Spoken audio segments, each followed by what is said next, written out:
Yeah, I think we know what the game is going to look like this weekend, but what's it going to sound like? 70 decibels of pre-recorded fan noise. What does that mean?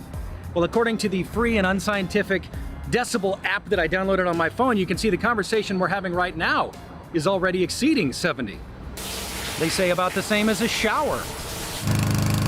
About 20 decibels lower than a lawnmower. Okay, so that's loud, but what about at the low end? These rustling leaves. You can barely hear them at 20 decibels. This whisper itself is actually 40. Even our trademark Seattle rain has a familiar sound. Or does it? Fooled with audio.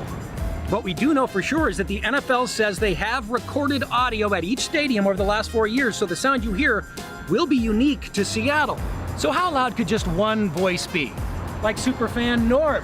Norb, go deep.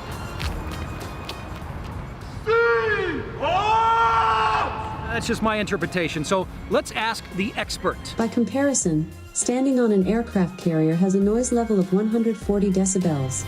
I should have clarified, I meant the human expert, like Peter Barnes at Seattle recording studio Clatter and Din. Well, this is sort of an unprecedented situation where you have a football stadium that's has a worldwide reputation for amazing sound. So if I'm in the truck and I want to build the murmur of the crowd, this would be the beginning. This would be a little crowd murmur. Larger sound effects that react to things that happen in the game, such as a good catch.